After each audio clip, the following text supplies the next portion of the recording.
A very good morning to you. Welcome to Sunrise Daily today. I'm Ayo Makine. You know, I'm particularly excited about today. I don't know why, but it's a beautiful Tuesday morning here in Lagos, That Nigeria. makes you a suspect already.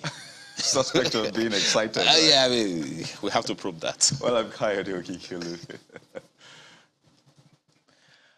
Well, good morning from Abuja in the FCT. I'm Maokwe Ogun Yusuf. Well, let's go straight to the papers this morning. You can be sure that there are too many things to say. I mean, if we're going to nibble on any issue. But let's begin with the Guardian newspaper this morning. Confusion as APC shifts convention to March 26. What does that mean, really? You may want to check the writers of the paper this morning to give you a few more details of some of the understanding that you need to have. Check out the writers. Nabena insists Boni committee can't be stampeded. Rebirth group cries foul, urges Buhari to wade in.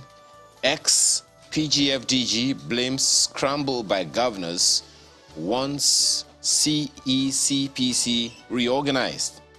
All of the details you'll find on the front page continues on page 6 of the Guardian newspaper this morning, among several other stories, I'm almost certain. And right under the nameplate, presidency warns against stampede, cheap politics over electoral bill. Stories on page 4.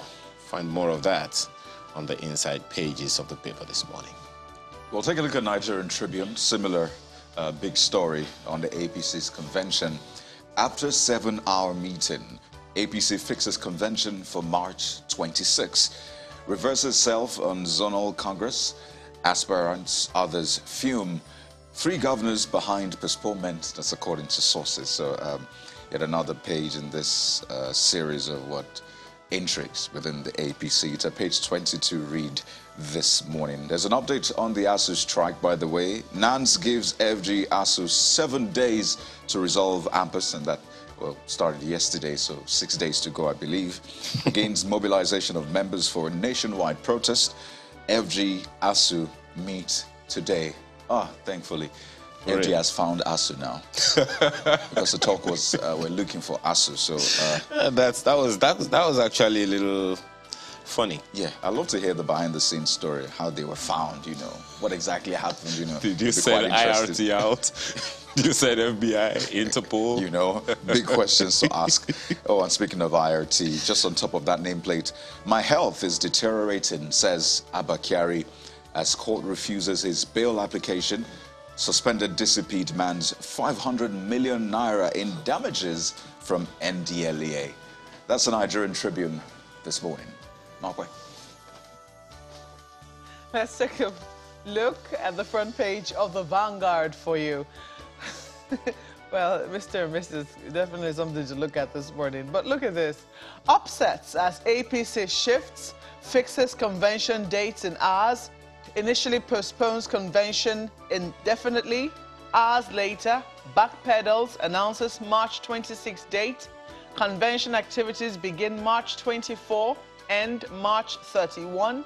APC governors deliberate an issue to meet Buhari today. It's mutiny by Yahoo politicians, says ex-PGF DG. Respect party supremacy, Nabena caution. So that's what you have on the front page of the Vanguard this morning. You have a number of other stories there. How to effectively end kidnapping, banditry across Nigeria. That's from Obasanjo. Stop playing politics with Electoral Act. Presidency tells interest groups. It's on page 8 of the paper. And if this is any comfort, there will be credible elections in 2023. That's from former President Goodluck Jonathan. All of them on the front page of the Vanguard this morning. I did tell you about Mr. and Mrs. I'm going to read it to you, at least to brighten up your Tuesday. Mrs. says, I overheard you and your friend talking about the girl from next flat, and you described her as the bum. Have you ever called me anything like that? Useless man. And Mr. says, come on, the girl is just a bum. You are an earthquake. So I hope that cheers Mrs. up. Let's leave it there for Vanguard and Vanguard Sports. You are a nuclear weapon. You are the mother of all bombs. How about a hurricane? You know, it goes on and on. Nigerian News Direct this morning is also about the big story. Confusion as APC postpones March 26. APC postpones to March 26, introduces zonal congresses. Find that story on page 23. Check out the writers. Clear case of abuse of power as ascribed to President APC Rebirth Group. Calculated attempt by Boni-led caretaker committee to elongate tenure. Ascribed to Audu. Find the details on the inside pages of the paper this morning, and most certainly so many other stories to pick from. That's the Nigerian News Direct today. Oh, the leadership newspaper's front page will interest you. And, you know, it's on the APC convention. But, you know, you see the, leadership taking the win here, saying, as exclusively reported by leadership, APC National Convention won't hold in February. And, in fact, they put the front page from that particular story as, a very little insert on the front page. Party shifts exercise to March 26, holds zonal congresses March 12th. Stakeholders kick as professionals back Boni-led caretaker committee. Professionals, it'll be interesting to see the context. Page 7 has more details for you this morning. And you see new NNPC charges may trigger increase in petrol price. And just when you thought that, we're recovering from this, fuel scarcity, fuel queues, the headache, the loss of livelihoods, the loss of manpower, the traffic and the uncertainty. I can go on and on. You see this one, but what exactly does this mean? In what context? Well, you might want to read to find out more details. And something, hopefully we'll actually get a little more insight on that, because I've seen, some of the stories, I'm sure you've seen it also, of, some petrol marketers crying foul, so to speak. Okay, these charges have increased, and some of them are, let's, as Kayode said, find the details on the inside pages and stick with us here today. But there's more, actually, yeah. We'll giving you more insight to that one. And just one more from the front page of the leadership. Let me see. This one is from former President Obasanjo, saying 15 million out-of-school children are potential terrorists. It's very disturbing. When I read that story, Kayode, very, very disturbing what he said. And this is not new to us. In fact, you should read this story. You should just grab a copy of this paper and read the story, because he referenced the time that he went, to, I think it was in 2011. He said he went to Maiduguri to find out some things, and he found out that all these guys are asking for is just jobs. And if we do not take care of them now, what he's saying essentially is we're just breeding, and it's something we've discussed here over and over again as well. So, coming from someone of his status, should take it serious. Absolutely. Hope we pay more attention to that, not just mere talk. That's leadership for you. Well, let's take a look at Daily Trust. They have this. Boni Committee dilly-dallies on APC convention. That's what they have on the front page. Exercise fixed for March 26. Yobe governor. Others want convention. Primaries same day. That's from ex-governors. No ulterior motive in our decisions. All eyes on Buhari as he meets governors today. That's what you find on the front page of the Daily Trust. They also have this. Federal government projects ongoing despite Chinese loan delay.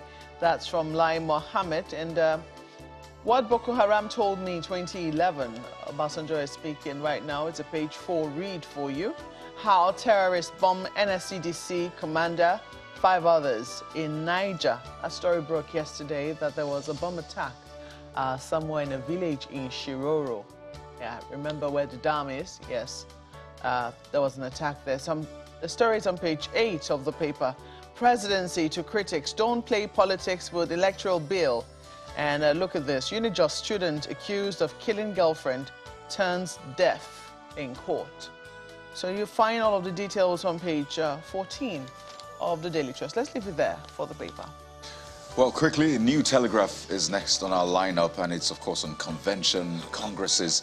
It's like an inside. Why APC shifted date twice within hours. Finally picks March 26 for a national convention. CECPC reverses itself on zonal congresses. And of course, the 15 million out-of-school children warning is also on the front page. But this one, quickly on fuel scarcity, 15 vessels bearing 237.5 million litres of PMS jostle to berth. As Lagos-Calabar Delta take delivery this week, we won't embark on strike. Nupeng advises FG to revive all alien refineries. And then finally, from the Concerned Northern Forum, why we no longer want NNPC's management sacked. Pages 3 and 4 of the New Telegraph. I don't even know where to begin, but let me not just begin. We know where to end. Well, with that, we end the papers, the look at the papers this morning. We're back in a moment to take on the issues for the day. Please stay with us.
Is that I'll be getting.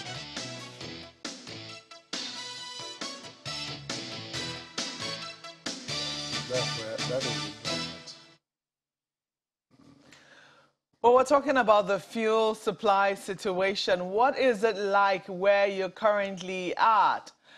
Here in Abuja, it did look like the fuel queues were thinning out, but again this morning it does look like they're back.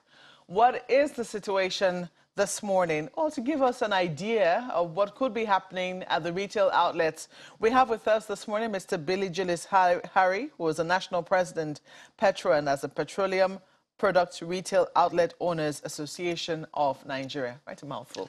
But just say Petro. Good You're morning. welcome this morning. Good morning, Mark. Good morning, Nigerians. What's going on? Is this petrol queue going to disappear, or what is causing the queues this time around? Well, I can tell you on a very strong note of authority and exactly by my own personal investigations and observations and monitoring that the queues are going to go shortly. Why haven't they gone? Well, you know, once there is a little hiccup in the system, to get it right, you have to really have more hands on deck.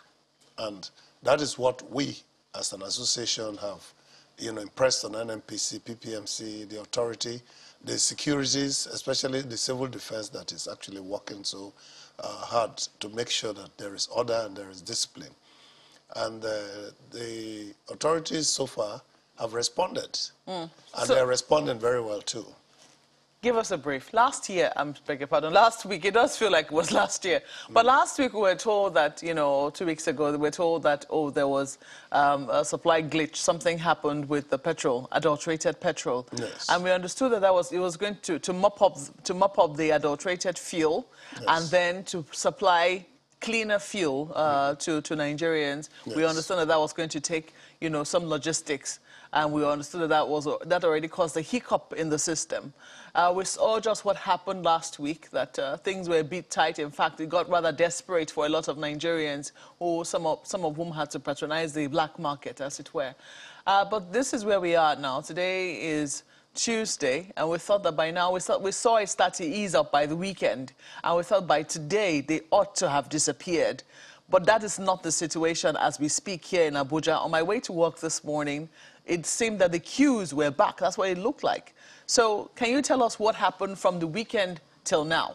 Well, first of all, let me take the physical monitoring that I did myself with my team. And we have almost 1,000 of our members outside at a special team going around trying to make sure that our members don't have any temptation of keeping fuel in their outlets. And that has worked very well because, you know, the monkey said it can only vouch for the baby before it, not even the one at the back. So it's easy for anybody to just, you know, get out of little order. But the authority is doing a good job in ensuring that they have all their men out in every state, monitoring streets, depots, retail outlets. The state governments have also come in with the ministries of energy, and that is also helping because you need a lot of hands to make this work. We as retail outlet owners, you know that we are the most hit because we are the last mile in the distribution chain.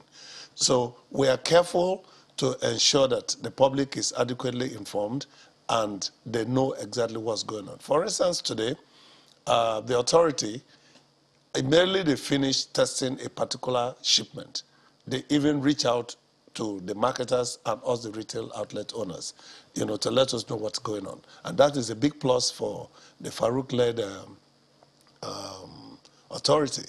Also, the Melek-led NNPC and the PPM-CMD, they are all doing a good job. The security agencies, especially the civil defense and the police, are very, very effective in ensuring that distribution is not in any way hampered. So what has happened is simple. When in their effectiveness, well, maybe we should pose those questions to them. But we did see... No, but I, you know, at my age today, I should just only say what is correct. Because, I mean, I don't have anybody to sycophant to. But we are all anxious that Nigeria should get out of this situation. So we are doing the most and the best that we can do to ensure that all hands on deck. You heard the minister calling for everybody, including citizens, to make sure that they join hands and make sure that this queue is over. Now, how does queue build up? That is a retail outlet that has just been supplied 140,000 or 45,000, 30,000 liters truck. And then you just suddenly see so many vehicles just blocking even the entrance. This is one of the critical reasons why the queues are not going. Because if there is fuel and there is a straight line and everybody is taking their turns without cars coming in the front to enter into the retail outlet and cause obstruction, it will help in making sure that the distribution flow works you know, effortlessly.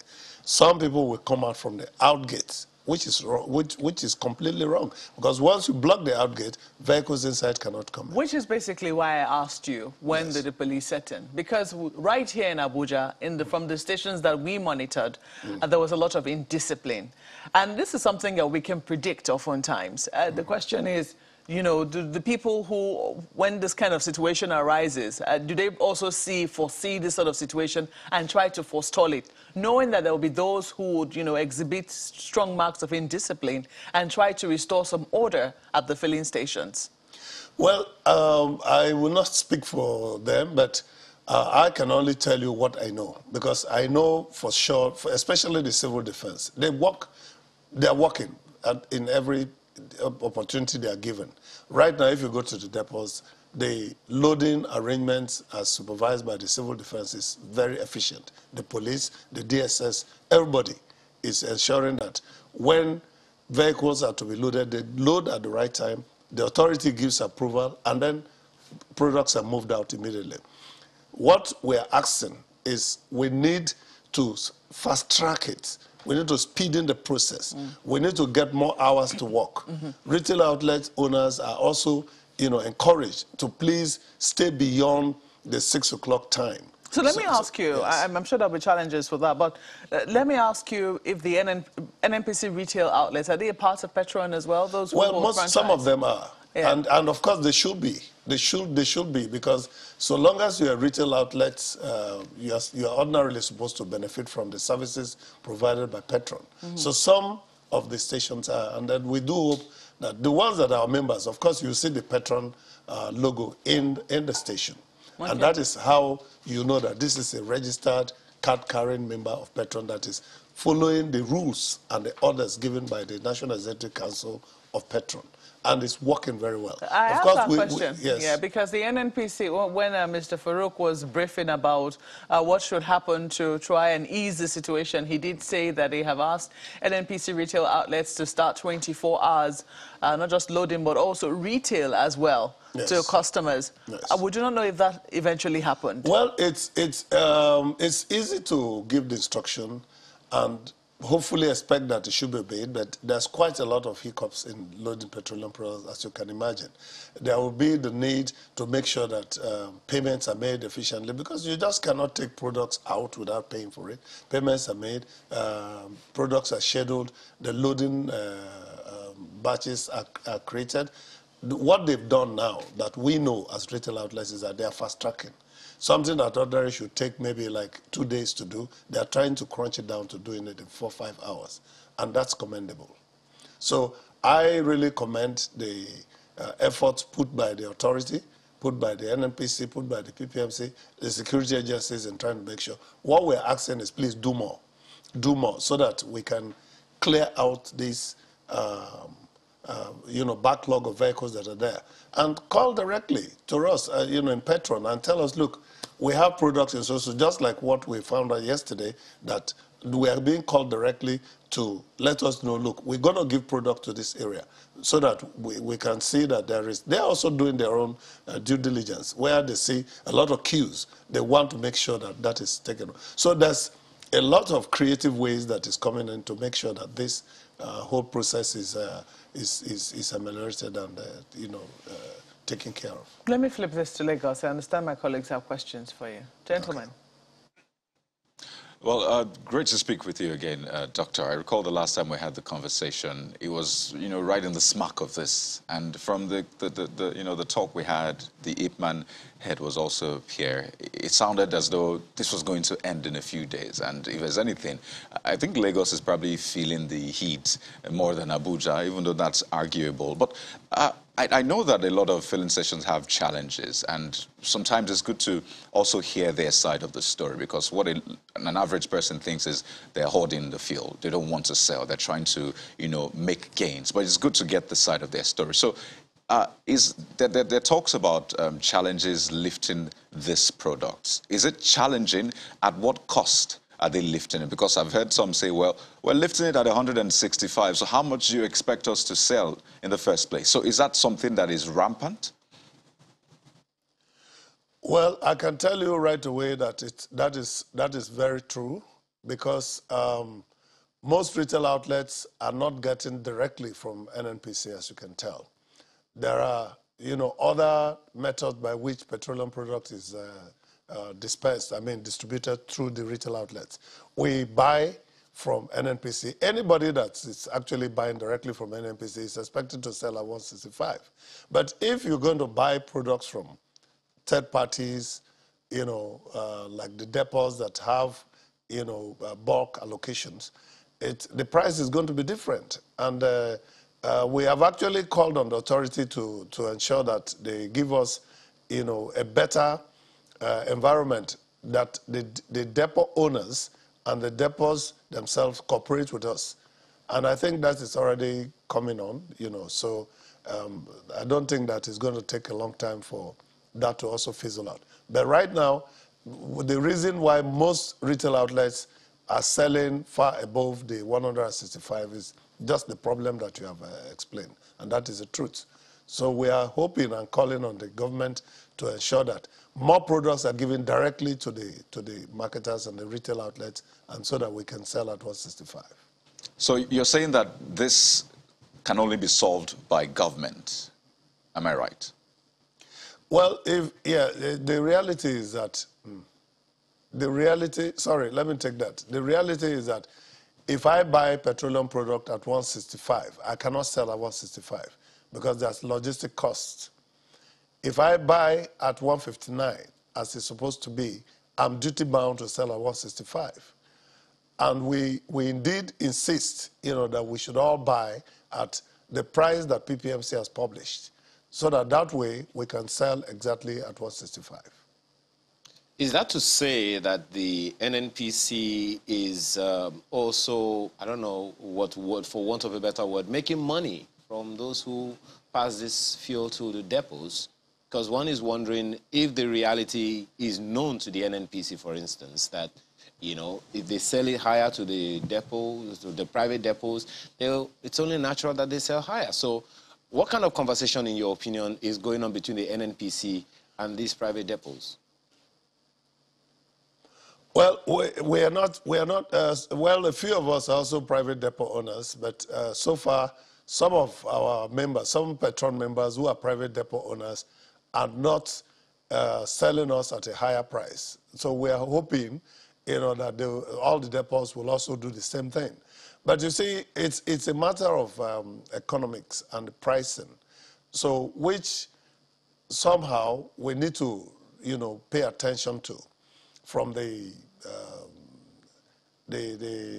templates of the pricing, what goes to the depots. Of course, as always, by the time it comes out, it will be much expensive. So that is just the reality. But if there is a way for us to be able to get this product directly from PPMC and from the depots, which also carries some of the PPMC products directly, we should be able to sell exactly at 165.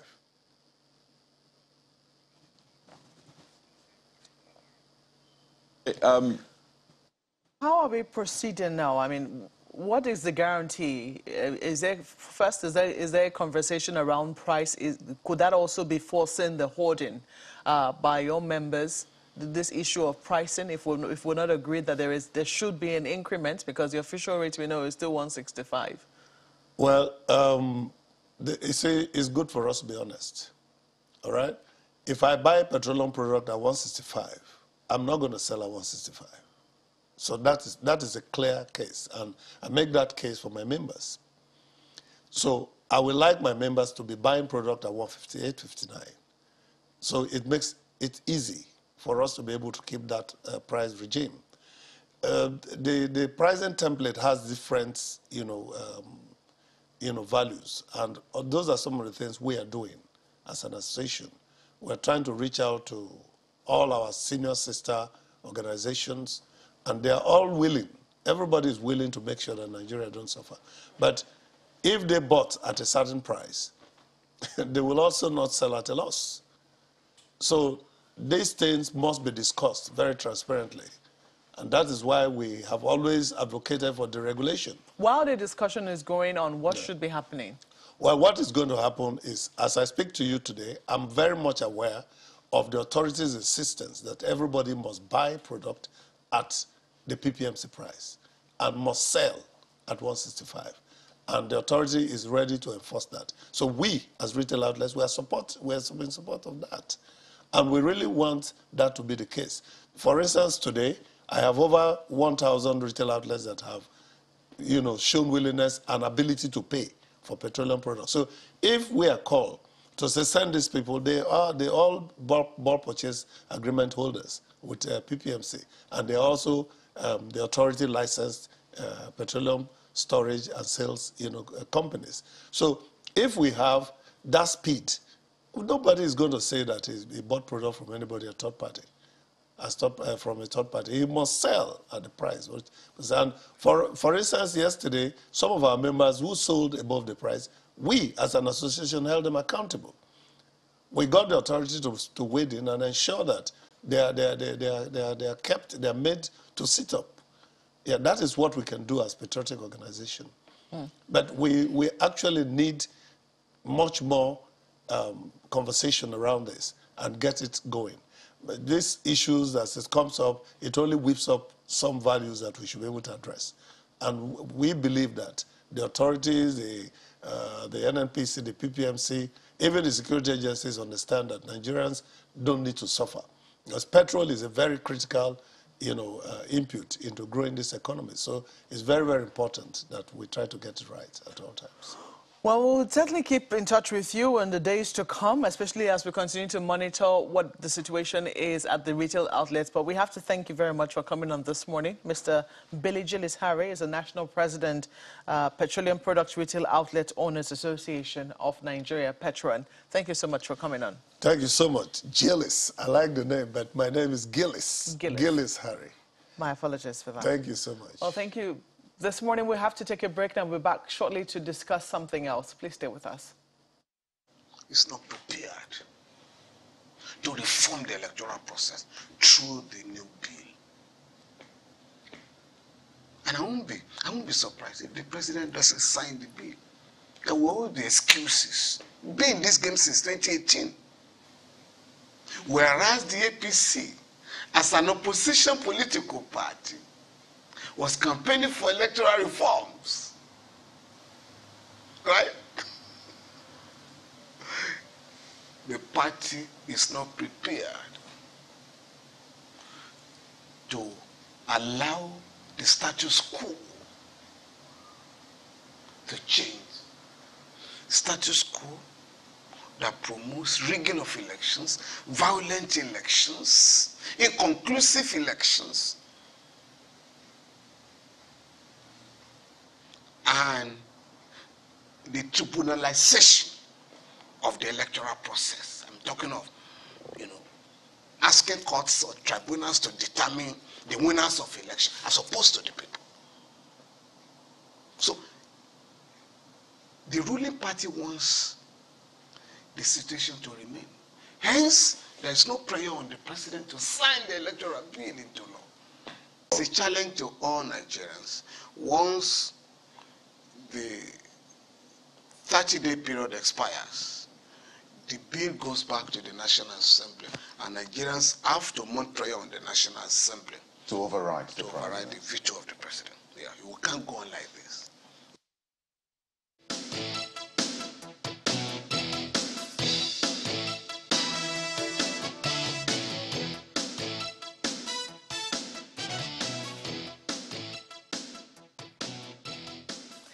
Well, we're taking on issues that have to do with the Electoral Act right now, and joining us in the studio this morning is Mr. Femi Adesina, who is the Special Advisor to the President on Media and Publicity. Mr. Adesina, welcome to Sunrise Daily this morning. Thank you. Good morning. Perhaps the first question I should ask you is, when is the President going to sign the Electoral Act? He will sign it any moment from now. It could be today, it could be tomorrow, it could be any time, but within the 30 days. Why has it taken so long? Well, how do you define so long? If the law gives 30 days for something to be done, so what then is so long? As long as it's done within that window. So the first time, well, this is not the first time really. For those who are counting, they will say this is the 6th time the Electoral Act has been before the president.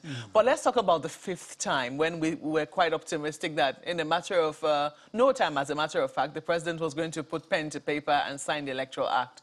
And then there was a huge conversation around direct and indirect primaries, or direct primaries being the only clause included in the Electoral Act, and there were, questions as to whether or not the president will sign with that.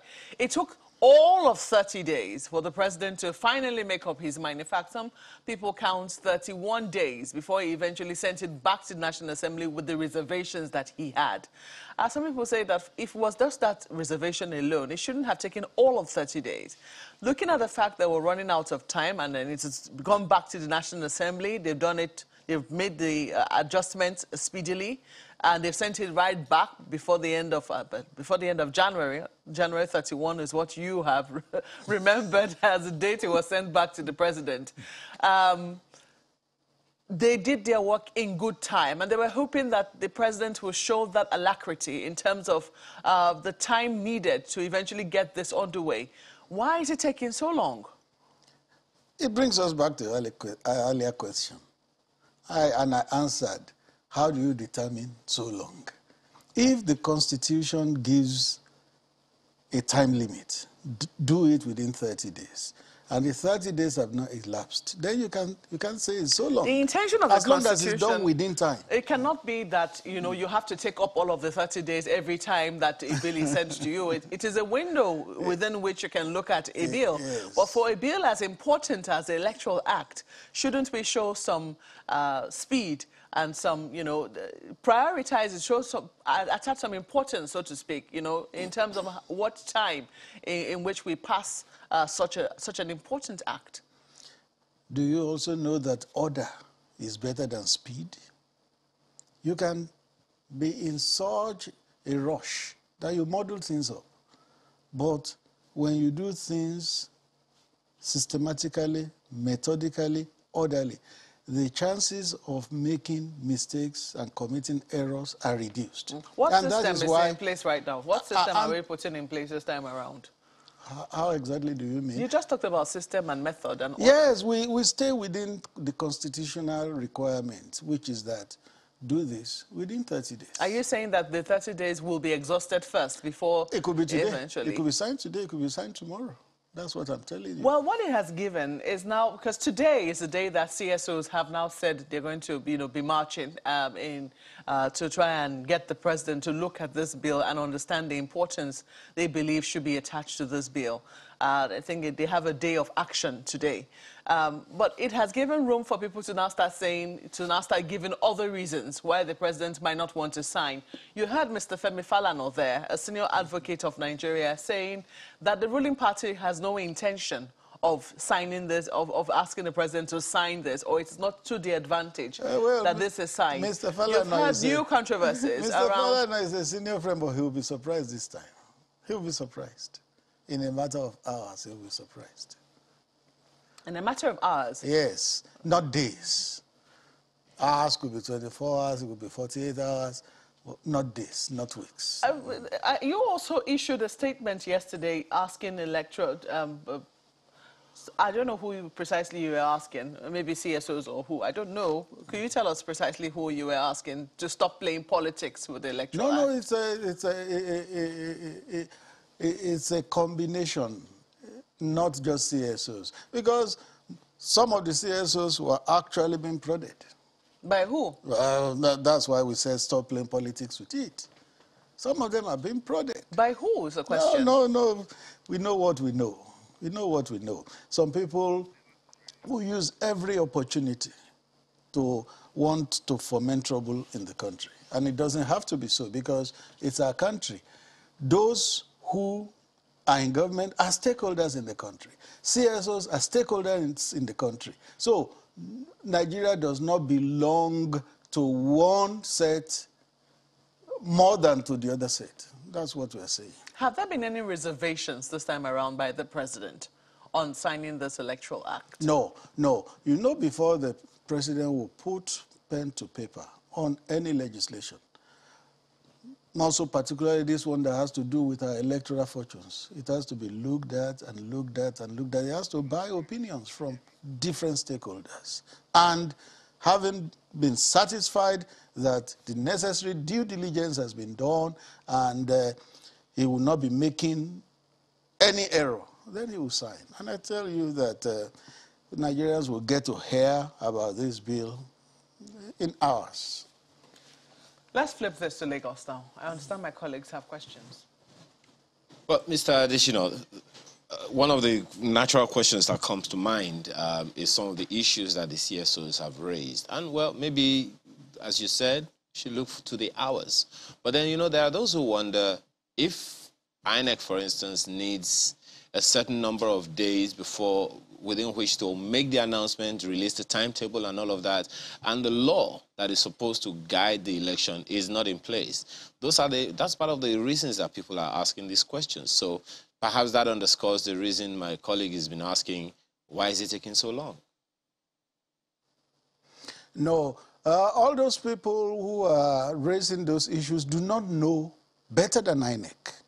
And the chairman of INEC has come out to say that as desirable as this electoral amendment bill is for it to be signed by the president, it will affect the date of elections already fixed for next year. Because in the previous years, previous occasions, as Marque mentioned, that bill came up for signature and it was returned. Did it affect election? No, it didn't, because there's an extant Electoral Act. You just revert to it. I'm not saying that in this particular issue that is what will happen, no. But the INEC chairman has said whether it's signed now or later, it will not affect the date of election fixed for next year. But that if the bill is not signed into law, the new bill is not signed into law, is that to say that the calculation of the presidency is to revert to the previous act? No, I didn't say that. What I have said is that in a matter of hours, we will know what happens to the electoral bill from the president's end. So, don't let's second guess what will happen. We will get to see it in a matter of hours. All right. So sounds to me as though that bill will be signed into law today. So February the 22nd, it is. But I didn't say today. Okay. Well, we'll wait and see, as you said. But something will happen soon. Okay. All right. Let's talk about still that the CSO's declaration of National Day of Action. It would seem that forced the presidency to give out the statement which was signed by you. And I'm thinking, is the presidency afraid of such demonstration of rights, constitutional rights of protest? Because it sounded as though you didn't want that to happen. Is that the thinking, like, you people should not do this, this is not what we want, just wait and allow us do what we want to do? Afraid? I'm surprised you use that word, afraid. If you know this presidency, you know the president, you know this administration, it does the right things, so it has no cause to fear. You can fear when you are not doing the proper things. This presidency fears nothing because it does the right things at the right times. There's no cause for fear. And talking of National Day of Action, in a democracy, demonstrations will be legal, will be right, will be fair, will be just. Only that, do all things within the law. That's all the government wants. Do it within the law. And if you choose to now have a National Day of Action on the 22nd day after a bill was passed to the presidency, and it still has about a week to do the proper thing on that bill, then aren't you being premature? Well, that National Day of Action... While the CSO have a right to go on protest, I'll just say maybe they should have waited a bit more.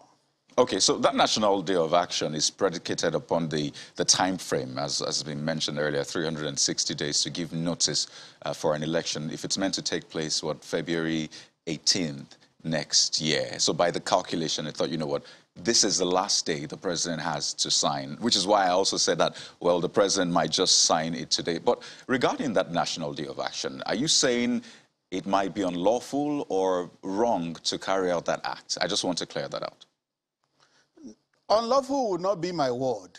Rather, I would say inexpedient. It may be inexpedient, but definitely not unlawful. In a democracy, protests will always be legitimate.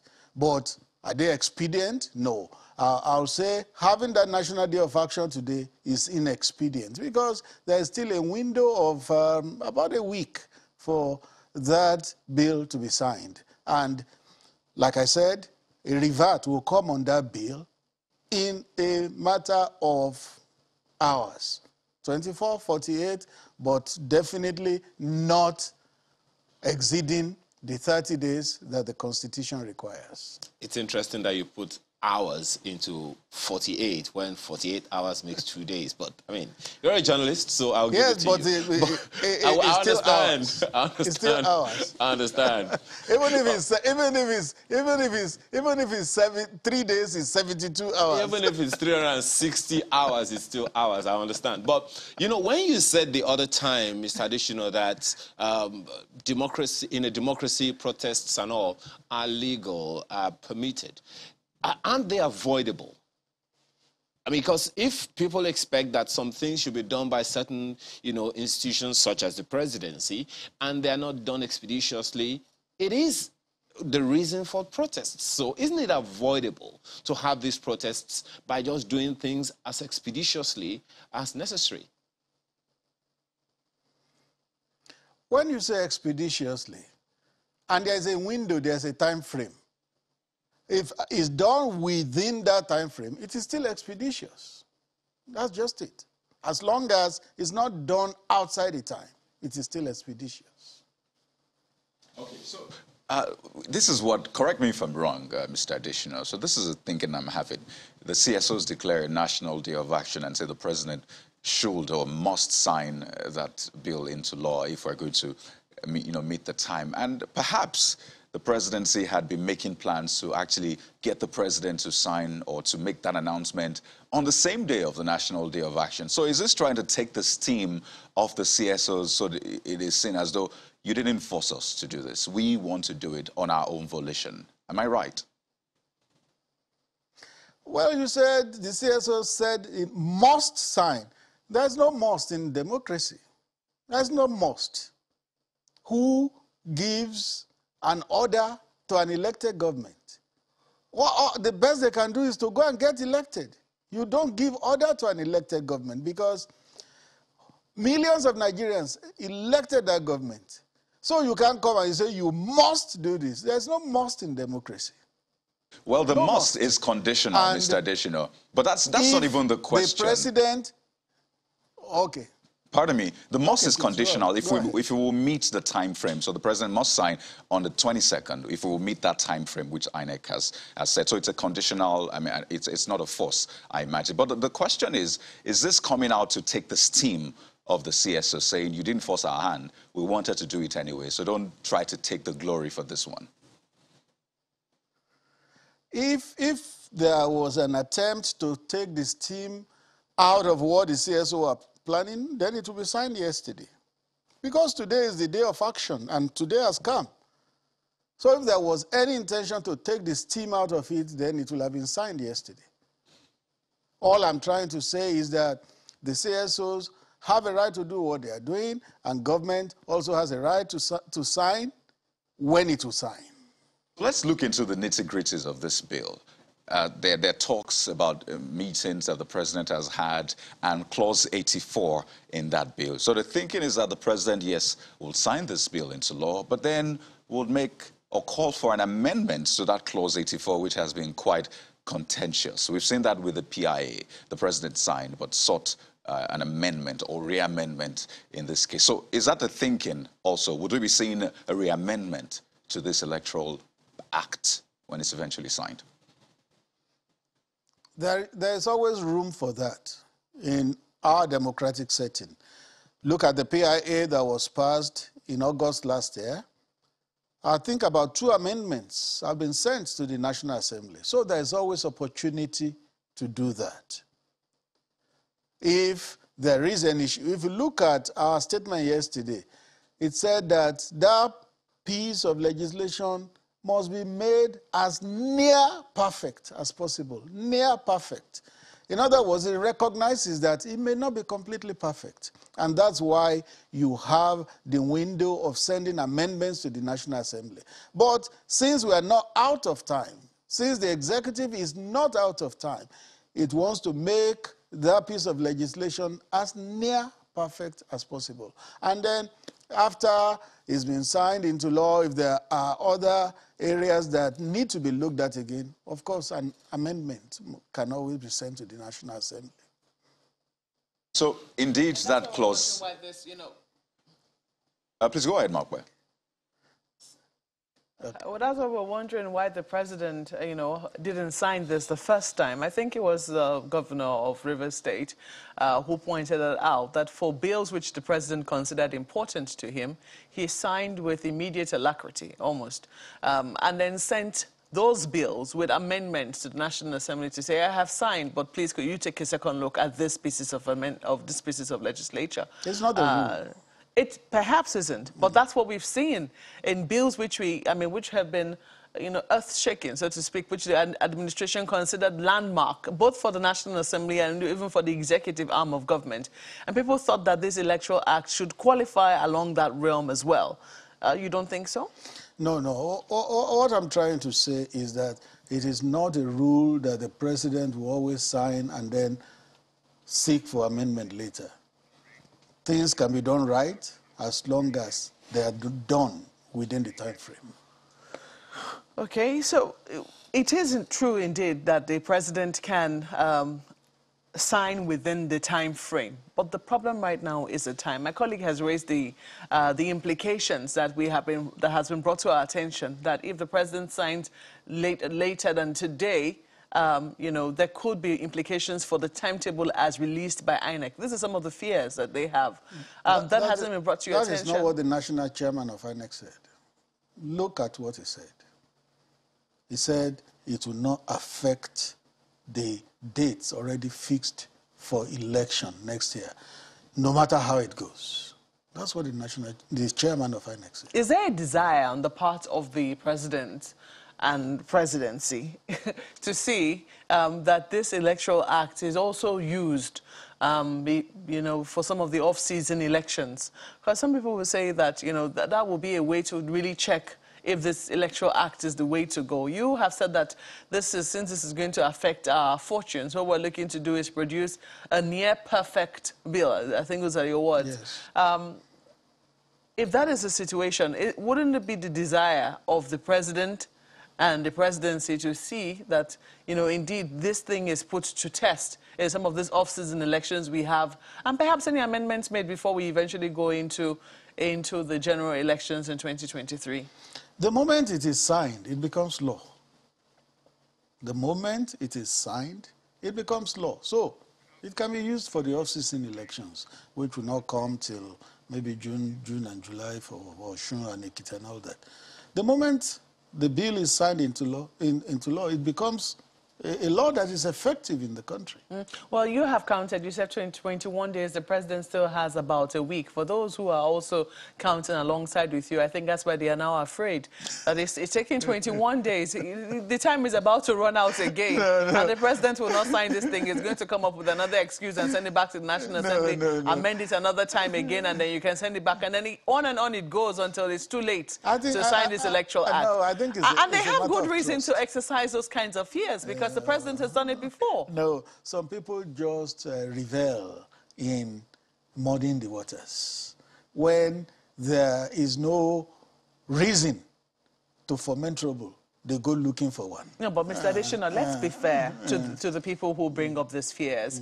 The Electoral Act amendment preceding the 2019 elections, we saw what became of that. Yeah, and what was the reason given? The time it was brought was too short. Indeed. We saw how many times it was sent to the president before the final time it was sent to him, where he said the time was too short. And that's what they've been trying to avoid. Only one instance was time cited.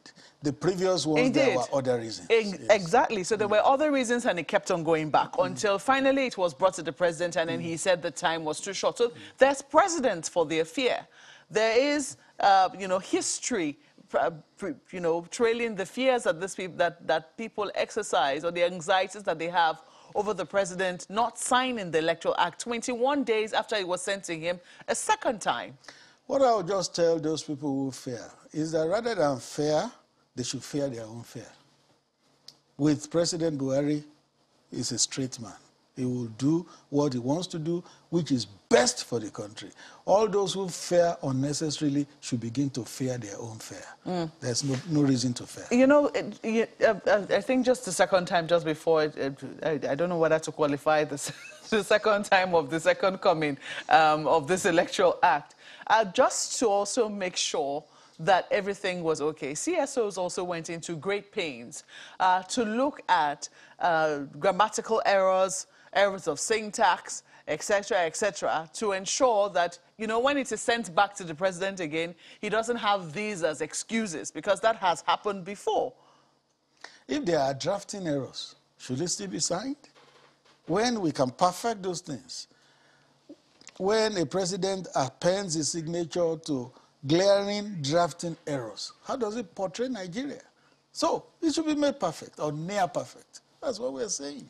Well, they have these same CSOs, which you also say you're addressing. They're the ones who have pointed out these little minute errors, and they have said this time around that these errors have been corrected. Good. All of this just to be sure that it doesn't take another 21 days in the presidency before it is, before pen is put to paper. Still, it doesn't look like, it looks like we're going to exhaust the 30 days before the president eventually puts pen to paper. They should fear their fears.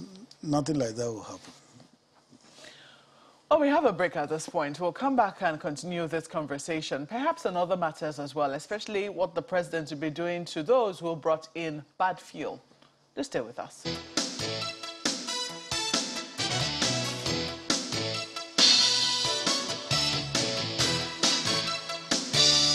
Mr. Femi Adesina, Special Advisor to the President on Media and Publicity, is still with us in the studios, and he said that the President will sign the bill, the Electoral Act Amendment Bill, in a matter of hours. I mean, he hasn't specified how many hours, but perhaps, it will be less than 24 hours. We do not know. Are you going to clarify, how many hours? Even if it's 48 or 72, it is still hours. Okay. But it is not going to take longer than necessary. The necessary doesn't give an indication into... It does. It does. If something delays, then it's longer than necessary. But this will not delay. You don't think that 21 days is a delay already? No, because it's within the time frame. It's within the time frame. Okay, so let's take on other matters. This issue of fuel scarcity, which has affected a lot of Nigerians over the issue of adulterated petrol brought into the country. How has the president taken on this matter? Each time this issue of the fuel scarcity comes up, there is also a word that comes to my mind. That word is called SNAFU, S-N-A-F-U. And it's an acronym for Situation Normal All Fouled Up, SNAFU. What happened is a SNAFU in the petrol supply chain in the country. Because in the life of this administration, which will be 7 years in May, it's only one major fuel scarcity we have had. Now, there's a SNAFU, a normal situation fouled up. And some people are carrying on as if heavens are falling. No. We should always consider the past and the present in this country. More than any other administration, this one has restored normalcy in petroleum supply for years. It is a type of...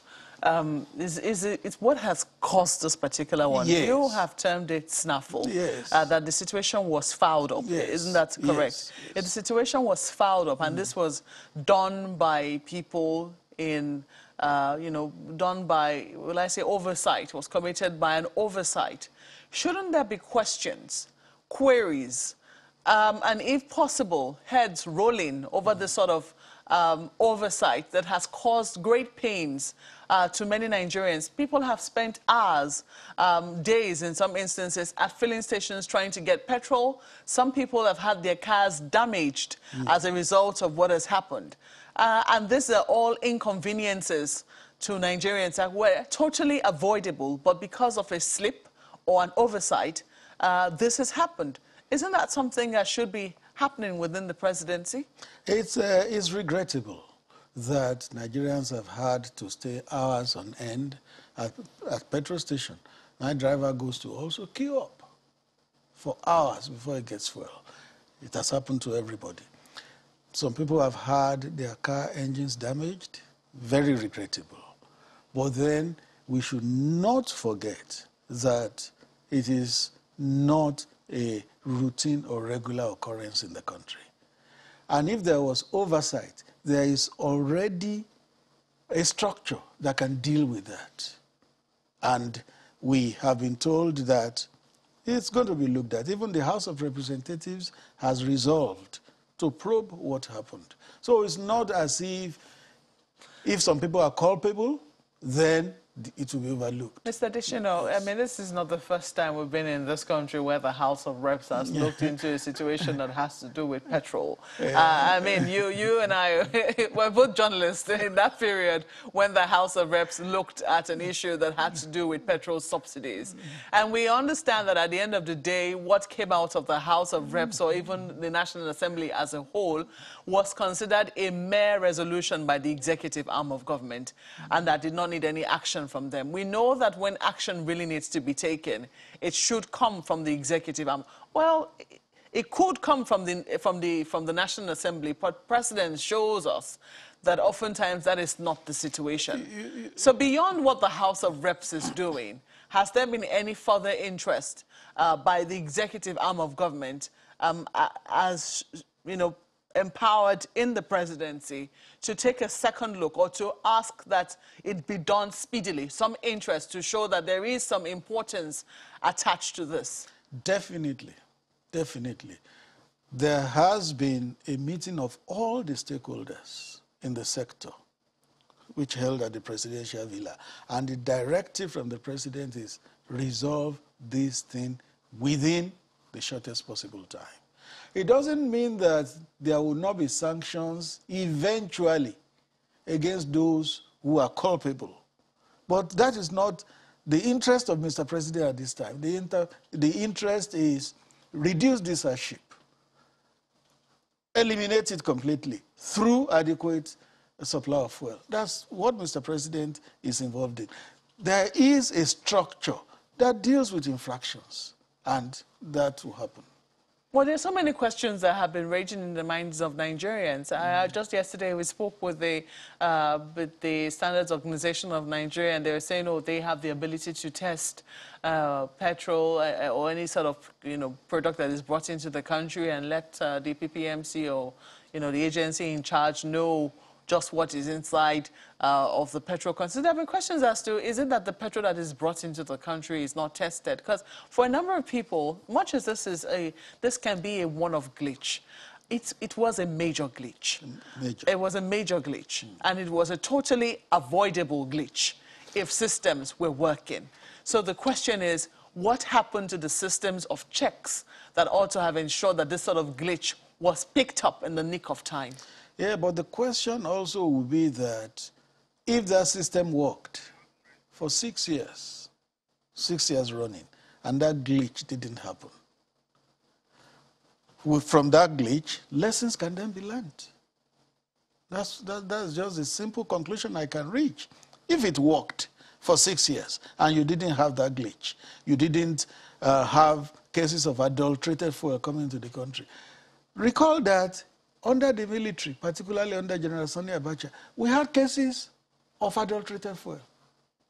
We had this same case under that administration. General Sani Abacha is a long time ago. Yes, but it happened. It's in the history of the country. A lot of people who are eligible to vote now would not even remember the era of General Sani Abacha. It happened. It happened. So what it did. The point I'm trying to make is that that was a long time. Oh, no, whether long or short. In the history of our new democracy, we haven't had an instance of adulterated fuel of this magnitude whether and scale. Long or short, the point is that glitches do happen.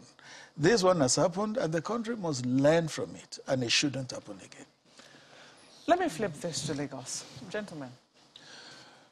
Well, thank you, Mark. You know, I'm glad that Mr. Adishino says that he's also experienced this by proxy. And this is the experience of a lot of Nigerians, lost man-hours, livelihoods, you know, traffic, the damage to vehicles you talked about, and so much more. But when you talked about infractions being punished, I mean, a lot of Nigerians want to believe that, and I think it will be predicated on perhaps what they have seen in the past. Can you remind Nigerians, I mean, an infraction that was punished in recent times, maybe in the last 6 months or a year, by this government? No. It's not in my place to begin to keep a record or register of infractions being punished. No. In the life of a country, many things happen. Many things happen, and we don't begin to open a register and record it. This one committed this infraction, he was punished this way. No. it will not be my place to start doing that. Okay, I think a yes or no would suffice then. Has any fraction been punished in recent times, in the past 3 months or 6 months? Well, one of the reasons government exists is to ensure that there is law and order in the country. And if there is no punishment, law and order will break down. So, government is playing its part, is alive to its duties and responsibilities in the country. Okay, so clearly there's nothing to point to for people to say, well, it has happened in the past. We've seen this government come hard on a certain agency or an agent in the agency who dropped the ball. So it'll be difficult to want to expect from this one. But seeing that the president is a minister of petroleum, and we have a minister of state, is the president also taking responsibility for this? Because this is directly under his purview. The president takes responsibility for everything that happens in the country because it's under his watch. He takes responsibility for everything that happens in the country, not just a glitch in petrol supply, everything. Anything that happens under his watch, he takes responsibility, and he does whatever should be done. So is the president taking responsibility directly for, as Minister of Petroleum? That's the question my colleague asked you, Mr. Additional. Yes, and that's the answer I've given. Okay, so if he has taken responsibility... For instance, oh yes. For instance, when the GMD of NNPC company apologized to Nigerians, on whose behalf was he doing it? Is it on his own behalf, or on behalf of the government, and on behalf of the Minister of Petroleum, and on behalf of the President? He did that on behalf of the President, who is also the Minister for Petroleum. Quite instructive that, because I think it's important for people to begin to see that, and not just to hear the apologies, but to see that things are actually done, which is why it will be important to follow this through. And since you've said that the president is going to follow this through, ensure that things normalize, and then we'll see perhaps the sanctions, the Nigerians will hold that definitely. But why has it taken this long is another question that bugs the minds of a lot of Nigerians, because this has been on. In fact, speaking to the head of Petron as of 2 weeks ago, he said that this was discovered February the 2nd, okay, and now this is February the 22nd. So 20 days, and we're still having challenges getting petrol. I mean, if you come to Lagos, Mr. Additional, it is like a war zone. I'm glad you used snafu, which is a war term, right? It's like a war zone trying to get petrol. So why has it taken this long? Because there is that time lag between the time you place orders and the time the cargo arrives and the time it is distributed to filling stations. There's usually that time lag. So when there is that glitch, like we have had, and the cargo had to be returned, that means that there is then a vacuum to be filled. And that vacuum can only be filled when a new order is made and the cargo arrives and fuel is distributed to the filling stations. That's why it took so long. Well, Mr. Additional, allow me to segue into one other matter, which of course is a concern to everyone. And this is like a cocktail of issues in one. It has insecurity, has unemployment, has education, all in one. It's the statement credited to former President Obasanjo, where he says that the Nigerian population today is about 250 million, and 15 million children are not in school. If we don't do anything about those children, we're already nurturing the Boko Haram of tomorrow. That definitely is something that is of concern. And along the line, he talked about the need for education and for employment for these children now, education for the children now, and employment for the youth in the environment, especially those who are vulnerable now. He was recounting his own experience. I'm sure you have seen that story. So question then would be, as I said, it's a cocktail of issues: insecurity, education, and employment in one. I don't know how you want to take them on. Well, those facts are real, and it's a reflection of the state of our polity. But I'll also add that even under President Obasanjo, you had those things there. Maybe to a lesser degree, to a lesser percentage, but they were there. They were there. And that tells you that what is happening in this country today is a accumulation from many administrations, including that of President Obasanjo. And why does government exist? Government exists to solve problems. And would one government solve all Nigeria's problems? No. One administration will not solve all the problems in the country. It will solve the ones it can, and the next one comes and continues in that trajectory. So, what former President Obasanjo said, it is true. But it also happened under him, maybe to a lesser degree. Well, it is that on that point of being to a lesser degree that is of concern to me right now. If it was to a lesser degree under him, one would expect that successive governments such as this one that you are in right now would take it even to an even lesser degree, if I can use the term, to borrow your words. So one is wondering, the promise of the president to, you know, champion the cause of taking 100 million Nigerians out of poverty in 10 years. One would expect that since it's about 2 years into that now, 20 million people would have been taken out of poverty already. I don't know if you have the facts to answer to that. Education is an issue as well. 15 million, he says, UNICEF says we have the highest number of out-of-school children in the world. Those issues are of concern. I would definitely be like some kind of, a bump on the back of this government. Thank you, but you will recall that maybe 2 or 3 years ago, before COVID, there was actually a vast reduction in the number of out-of-school children in Nigeria. The figures are in the public domain. If you can check it up, about 3 years ago. But then you know that the challenge of COVID-19 came and the economy nosedived, not just the Nigerian economy, the global economy. The havoc that COVID wreaked on the country and indeed the global economy is yet to be fully understood because it caused a lot of setback. We had recorded significant improvements in the number of out-of-school children. And suddenly the thing ballooned because you had that challenge, many challenges, including COVID-19. And talking of previous governments, I told you earlier, it's a cumulation. If we had it under Obasanjo, Yar'Adua came after him, Jonathan came after him, and then there's Muhammadu Buhari. It's a cumulation. You can't then come and lay everything at the doorstep of Muhammadu Buhari, but he will do the best he can to mollify the situation. Talking of how many people have been taken out of poverty in 2 years, I return that challenge to the media. The president has made that promise.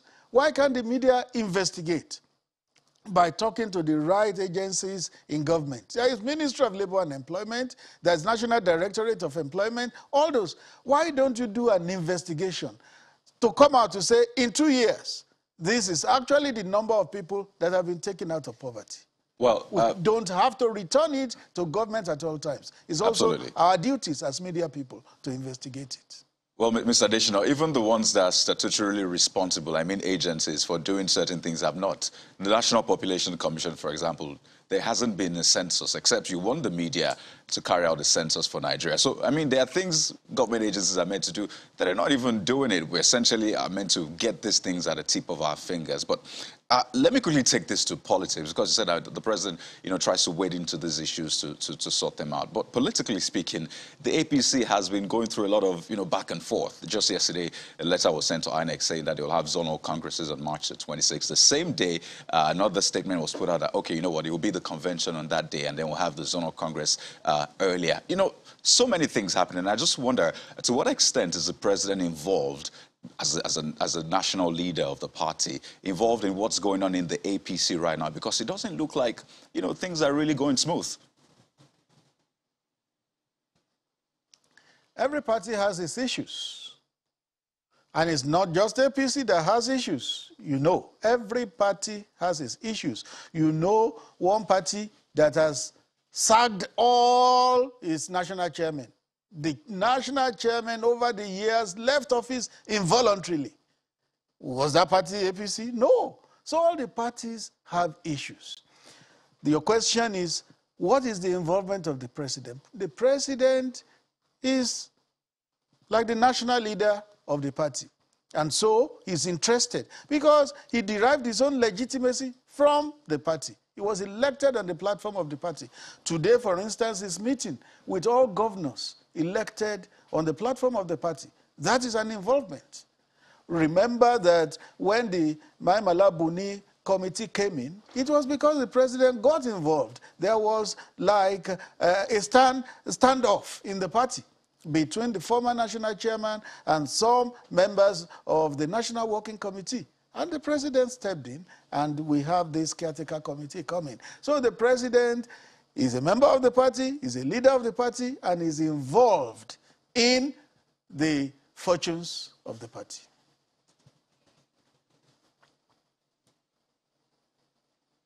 Do we have an idea of what the resolutions are going to be today? I mean, why is the president calling for a meeting of the governors? That meeting was to have held on Tuesday last week, but the president was traveling to Brussels the same day. And so he put it off. It was put off by 1 week. It's happening today, precisely at 3 p.m. After that, I'm sure that all the resolutions of the meeting will be communicated to the media. Indeed. I mean, we certainly will be, on the standby to get the resolutions of the meeting. But again, there was already inkling. The president didn't just decide he was going to travel the day he traveled. I think it was a Tuesday or so. Yes, it was Tuesday. He must have known that he was going to travel, yet the governors were invited for a meeting. I think some of them had individual meetings with him before he eventually left. But that group meeting wasn't possible. No, it was also explained that that meeting had been put off, but there was communication problem. How many governors came in? Less than 5, because others got the communication that the meeting would not hold on that day.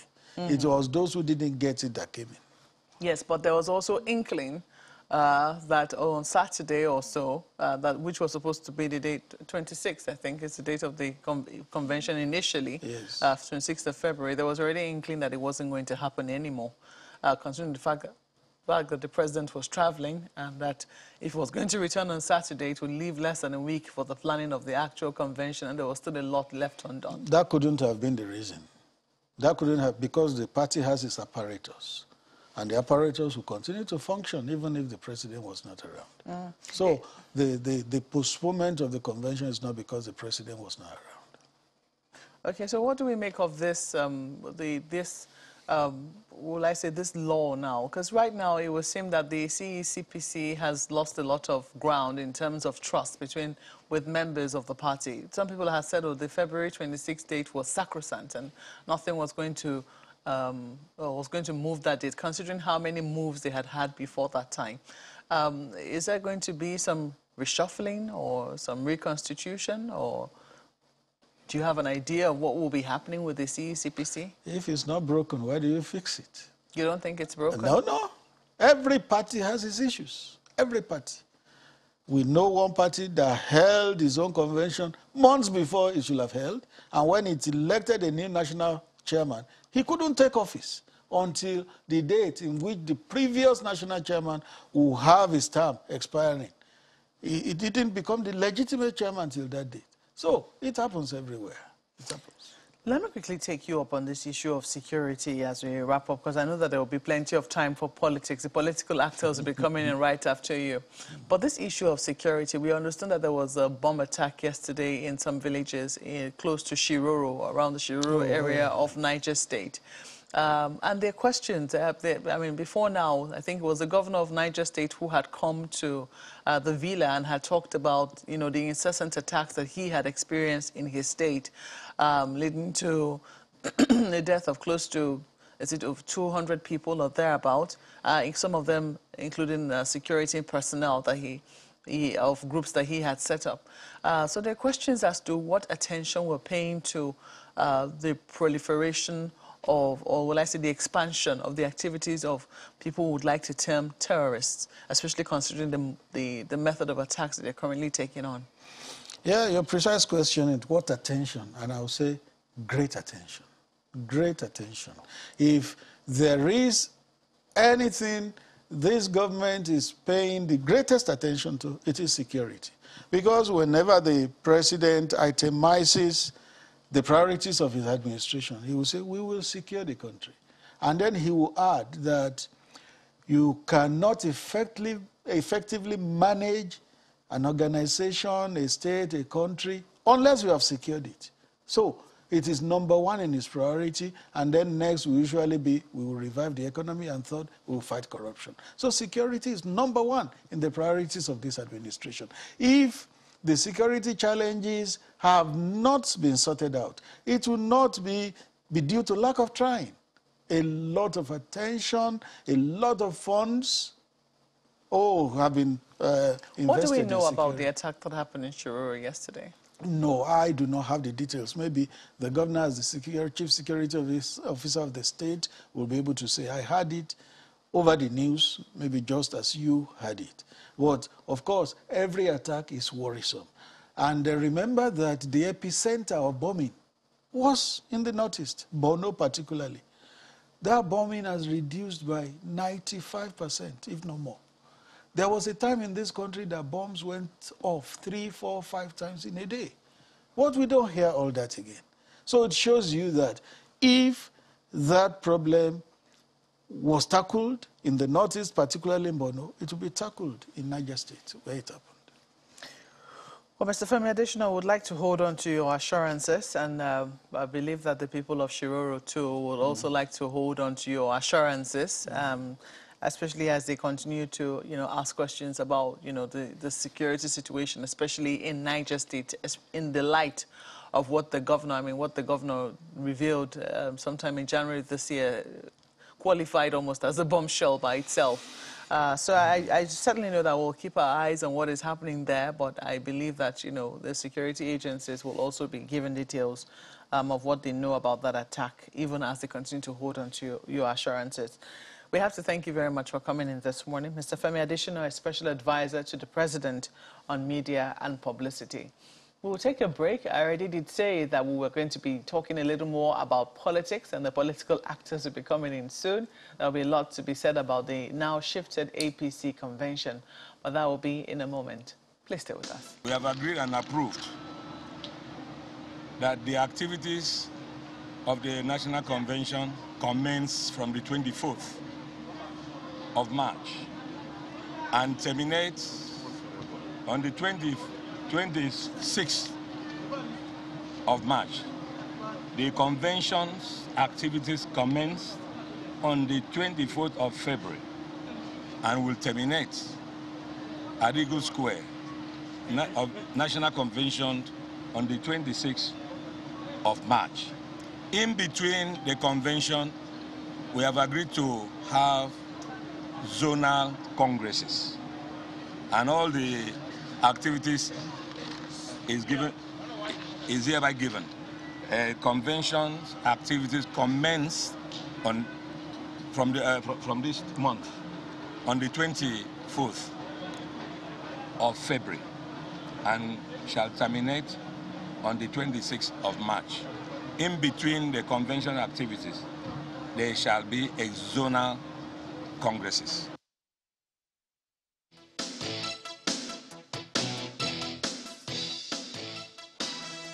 Well, yes, you have seen most of the newspaper headlines now talking about the confusion, that's what they term it, within the APC as the party now shifts its convention date.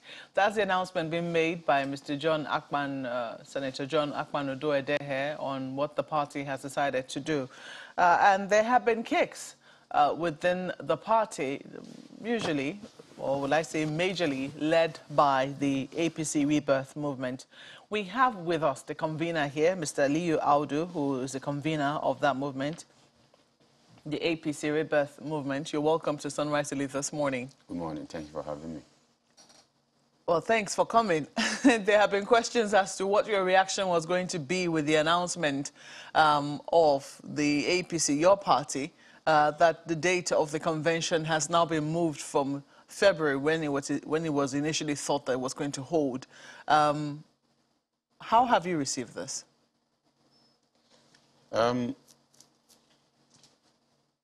mean, myself and my group are not surprised. We're not shocked. It's unfortunate that, I mean, it doesn't feel good to say we said so. You know, these are things we have said time and time again. It doesn't really, because in the overall interest of the party and that of democracy and Nigeria, it's an absolute disaster. But then again, it only speaks to, you know, the very things we have been on since we came out in October last year after the local government congress, where we had experienced all of the things that happened during the congresses. Coming to what they have just done is a total disrespect for Mr. President, for our party constitution, abuse of power, and a clear display of, you know, incompetence. Clear display of incompetence. I am not surprised. I mean, they haven't shown any sign of competence. If you're given an assignment for 6 months and 21 months, 22 months, you still haven't been able to do that, I mean, I mean, there should be a grade lower than F9 would be what I would give to such a person or such a group. That's what they deserve. They don't have what it takes to be given the assignment they have been given. You say that the president should, I think initially you said that this is disrespect to the president. But do you know if they have the permission of the president, the tacit permission of the president to actually move the date? I am confident they don't.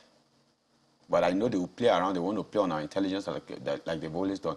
I'll tell you why they don't. President is not someone who abuses the Constitution. I mean, they come about mentioning zonal congress. Where did they find that from? If you open the party's constitution, APC constitution, from first page to the last page, there's no such thing as zonal congress. So where did they get that from? So your group will not be participating in it? No. The party APC will not be doing anything like zonal congress, because my group is going to approach the court and ask the court to stop INEC from entertaining any such letter, first thing first, and stop them from, you know, imposing on us a foreign and a strange activity that is unknown to our constitution. Article 11 of the APC, you know, party constitution clearly states the organs of the party, 14 organs of the party, from the national convention to the polling, I think the polling unit or the ward executive committee or thereabout. That's the last one. The only thing about zone is zonal executive committee. Members of the zonal executive committee are national officers of the party who are supposed to be elected at the national convention. I'll shock you by telling you, like, the zonal chairman, it's actually the national vice chairman. National vice chairman. For his zone. So we have 6 national vice chairmen. So these are supposed to be the zonal chairmen in their respective zone. So they are supposed to be elected at the national convention. There is no such thing as zonal congress in our constitution. It is alien. I mean, I'm not shocked because we have always said it, that at some point it is clear that Senator John is running the script of PDP. I mean, it's PDP constitution that you find such thing as zonal congress, not in our party constitution. There's no such thing. So it's an absolute insult to members of our party. And it's, I must say this, if the governors of our party do not think, if they do not think it is about time they step up and act rightly, we will. We definitely will, because we are not about to sit back and watch certain people, certain incompetent, insensitive people. Because this last, strike is just a clear manifestation of what we have always talked about. We have given responsibility to people who do not have what it takes and who have shown time and time again on every level that they are not qualified in any circumstance to be made, to be made CEOs or what's it called, acting caretaker committee of a great party like the APC. You know, you have to be very, you don't think that you have to be circumspect when you use those very strong words. I understand how strongly you feel about, you know, how things have gone down within your party. But you must appreciate that the people who are organizing things within your party are also people who are supposed to be organizing things for your party at the state level. For instance, the caretaker committee chairman is the governor of Yobe State. So if you feel this level of discontent about his organizing abilities for a party like yours, wouldn't there be questions as to the competencies of the person that your party has raised to govern the people of Yobe State? My sympathy goes to the people of Yobe State, clearly. My sympathy goes to the people of Yobe State. But it does reflect on your party that this is whom we have thrown up to be the governor of Yobe State. When we started, I mean, from the name of my group, APC Rebirth, shows that we have clearly deviated from the founding ideals. These are not the set of people that attracted people like us into APC. No. Leaders like President Muhammadu Buhari, Asiwaju Bola Ahmed Tinubu, Bisi Akonde, these are people, these are the quality of men that attracted us. And some other leaders that attracted us to the APC because of their progressive ideals and the administrative skills that they have displayed while they were, we know President Muhammadu Buhari, while in the military, all of the administrative skills and discipline and patriotism had displayed up till the point of being the head of state, and even after the chairman, PTF, then Asiwaju, after being a senator and what he did in 8 years in Lagos State, then Bisi Akonde for just 1 term in Osun State. I mean, these are the people who attracted us, not people like them. But we have sat down for a long time and we have realized that the party is clearly moving away from the set agenda. This is supposed to be a party for greater Nigeria. You say that there is no such thing as zonal congresses in your constitution. But yes. Does anything in your constitution prevent your party from organizing people at the zonal level? Yes. Is there something that strictly says you're not allowed, the APC is not allowed to organize people at the zonal level? My constitution permits only 4 level of, four level of election into what's it called, executive committees in the party. The World Congress, the local government congress, the state congress, and the national convention. So I understand all of that, but there are titles that are in use in your party that are not exactly allowed. You just talked about the kind of people who attracted you into the party, and you talked about Bola Ahmed Tinubu, who is regarded as a national leader in your party. There's no such title in your constitution, is there? No. You see, when I said you are my leader, it's not a title. Right? You must have displayed quality of leadership for me to consider you my leader. But he's called national leader. Exactly, because he has displayed quality of leadership. I mean, there would have been an APC without Asiwaju Bola Ahmed Tinubu, clearly. But still, the constitution of your party does not recognize such a position, does it? What that has done for him, is to absolve him of certain I mean, imagine if he had an official position in the party with all of this rot going on. He wouldn't have been able to distance himself from it. I mean, this isn't about him. This is about our party. I understand it's about the position. It's not about him. It's about the title which he bears. And I'm just trying to, bring out the fact that sometimes it's not everything that is in your constitution which you practice. But sometimes by convention, you practice other things which are not in your constitution. No. Constitution clearly states that certain things that cannot be... See, let me tell you something, right? The bodies that have powers, that can delegate powers, about 3 by my constitution. We'll come to that shortly. Let me quickly introduce a guest who has just joined us. Mr. Aliyu Audu is the beg your pardon. Mr. Andrew Abu is a member of the All Progressives Congress. He's also just as young as well. You're welcome to the conversation. Thank you very much. Well, you have heard, at least in some bits, the protests that the APC Rebirth movement has against this shift. I mean, they saw it coming. They have been talking about it before now, and they already predicted that this could most likely happen, given the level of organization seen before the initial date, which was, I think, February 26th.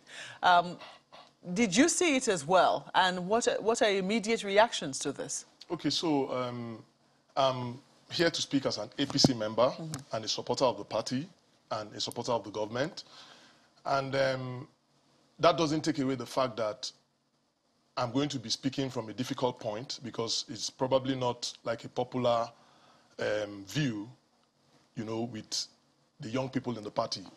But for me, I'll be doing this so that we don't cast too much aspersion on our party, because the party is bigger than May Malabuni, who is the caretaker chairman.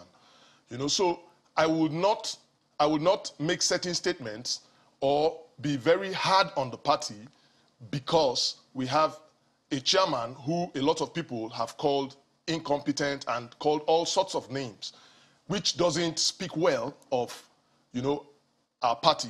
Because as it stands today, the caretaker committee is in existence from the pronouncement of NEC, which is one of the organs of the party. And the president presided over that meeting. Now, I don't have knowledge more than the president, or the people in the party does not have a superior knowledge of what is happening more than the president. Now, the president is the person that oversaw the meeting that brought in this caretaker committee, and he's seen all that is happening. And I don't want to believe that whatever that is happening today, the shift in dates and everything that is happening, the president is not aware. Okay, so for me, is convention going to hold? It is going to hold. Is the time the convention going to hold still against the INEC? It is not. Because it's beginning to look like we want to, because at the end of the day, by the time we finish all the aspersion on this party because of the Memala Buni-led caretaker committee, we might end up not even having anything to even campaign for the APC already, because as it stands today, what PDP is even using against us now is we cannot even conduct a convention. Okay, and for me, there are things that, there are bottlenecks here and there that needs to be cleared, you know, and we have a new date. If there is any, so the pressure is okay, you know, because they've shifted dates upon dates. But for me, constitutionally, are we still within the dates that we should have our convention? We are. Okay, so I don't think all this, you know, pressure from different angles and direct insult to the chairman of the caretaker is doing our party any good. You know, and I would always stand with the positives of the party. The Memala Buni-led caretaker committee, aside from the convention, they've done very well. They've done very well. This committee has given more voice to young people. My friend Ali, who is sitting down here, has served under this committee as a chairman of an appeals committee and other party assignments. I have also served as member of different committees, and a lot of young people have been given an opportunity to serve. It's under this caretaker committee that the APC young people, under the leadership of Barrister Ismail Ahmed, were able to have the Progressive Youth Conference. Other than that, after that, the fallout of that conference, we had a lobby group that has been moving around, talking to stakeholders in the party and making a case for young people. So I find it interesting that you say, apart from the convention. So you do admit that this convention has proved a rather sore point for the caretaker committee? Absolutely. Absolutely, because it is, because everybody, and don't forget, why this whole convention thing is taking the turn it's taking is because there has been lack of proper communication from the caretaker committee to the members of the party. I agree. The communication has been abysmal, and it has been such that it's beginning to look like a situation shrouded in secrecy. Okay? But yesterday, we saw the secretary, the national secretary of the caretaker committee come out to put out a statement and giving us all the timetables.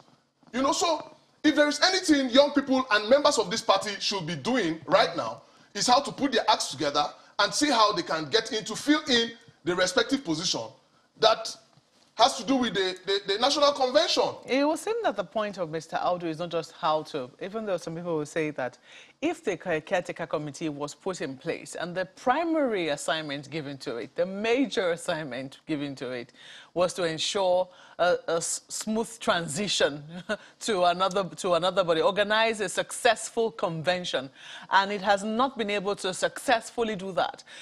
By what other criteria should that committee, that caretaker committee, be scored, other than the primary assignment which it had been given? Okay, I think it's not just to conduct a convention. Okay, so they have also the mandate to reconcile. They have also the mandate to conduct primary elections, you know, for off-cycle elections. Okay, and they've done all that. They've done all that. With what results? Is the question. Well, we've had reasonable percentage. Okay, so now and for results of elections, it just goes to show that, and the credit goes to the party and the government in power. It just goes to show that the APC is not stifling the opposition. Okay, so for where APC lost election, it means that there's a free and fair elections, and we are not stifling the system. Okay, so that's how I see it, and it's a positive point for us as a party. Not even when there are, you know, foul cries that, you know, within the party itself and how the primaries were conducted, it was not clear, it was not transparent. So, you know, and that a second look needs to be taken at it. Aren't these causes for concern? Yes, I agree, 100%. See, we've been involved in party assignments, and we know the hiccups. You know, we don't have a watertight system.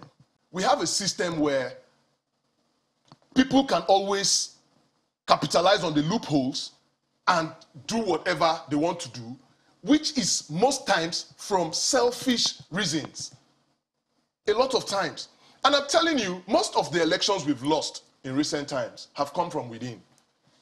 You know, APC is the biggest opposition to themselves. You know, because I would expect that if there is any thing that should be happening to us as a party, is opposition party bringing our weaknesses to the fore. Okay, but today we have a situation where APC members are running down APC. I'm not saying everything is. Do you think he's running down APC? Everything is smooth and well. Is he running down APC? So it depends on how people perceive these things. So for me as a party man, I don't think he's running down the party. He wants what is right for the party. But the way and manner that it is being carried out, for me, I think is too hostile. Mr. Aldo, how do you respond to that? All right. Now, this is, I mean, how we have, he's right about having been part of party assignments, you know, all along. But I do not think being sent on a party assignment is, you know, an act of enslavement. I do not think it's an act of, I do not see it as a favor. I see it as a task, a responsibility given to me. And to the best of my ability, I delivered on those things as best as I could, or as best as expected of me. So, and I expect that everyone given any assignment should do the same. You see, when we joined party, when we joined the party, myself and my friend and my brother here joined the party about the same time. I mean, even before the amalgamation. We were a representation of a generation that have been detached, that have been denied inclusion. A generation that have been denied basic rights, basic, you know, amenities, basic responsibilities of government. We have been failed. I mean, the fallout of that Occupy Nigeria 2012 was why many of us, we had a group called Take Back Nigeria. We decided to go into different political groups because we realized that, you know, the whole protest wasn't going to fix anything. So we go, you see, you can only decide what a party puts for you on the ballot. The only way to ensure that what comes from a party to the ballot is actually a representation of the level of quality of leadership that the people deserve is by entering the party system and ensuring that the process within is improved day after day. It's improved year after year, cycle after cycle. Now, and that's what you're about. That's what I'm about. What we are doing, I mean, from the name, it's APC Rebel. We are trying to re-engineer the APC. We saw the other parties. I mean, we saw the ruling parties at the time. He knows well how much we have all invested in this party. And you certainly do not have a problem with that. He made mention of something that I need to answer. In 30 seconds. In 30 seconds, they were given clear mandates, conduct convention in 6 months. This is 21st month. They have failed. Day-to-day money, what's it called? Management of the party, they have failed. Nomination of candidates for election, like he rightly said, we failed for Amak election. Less than 48 hours to Abuja local council election, we had 2 candidates. Court rejected our nomination for Anambra election. We know what has happened in Ekiti election. So what exactly has the caretaker committee done right in the 21 months that they have been in charge? I am asking. Do you want them fired? Disbanded. We released a press statement. They should be disbanded immediately. What are your thoughts on that? So for me, to what end, really? Well, I think we can leave it at that rhetorical question. Gentlemen, thank you so much for coming on this morning. Mr. Liu Audu is the convener, APC Rebirth Movement, and Mr. Andrew Abu is a member of the All Progressives Congress. Gentlemen, once again, thank you. We have a few of your mails coming in already. Isioma Chigbolu has this on the Electoral Act, saying anyone who is desirous of credible elections and true democracy will not put Nigerians under pins and needles before they sign a bill that will make elections more transparent and voters to believe that their votes will count. This unwarranted delay is unfair to Nigerians. It says about the polluted PMS and consequences. The premises of a Justice of the Federation was besieged by unknown gunmen. The CCT chairman physically abused a citizen of this country in public. People are illegally fleeced by agents at the Apapa port. I can go on and on. Nothing tangible has come out of these infractions. So I will not be surprised if the polluted PMS saga is included in the list above. Take a look at Femiwa's mail, saying it's a shame that the country lacks strategic oil reserves to address emergencies, such as this avoidable off-spec PMS. It's like we're living from hand to mouth in virtually all of our endeavors. And this tweet from Peter Asso has this, says the emergency of this supply breach will always occur until we have functional refineries, at least one in the north and another in the south for a start. In Port Harcourt, only about 10% of the stations are selling and at 190 naira per litre. Olagunju says on the same issue, I guess, well, no matter the political.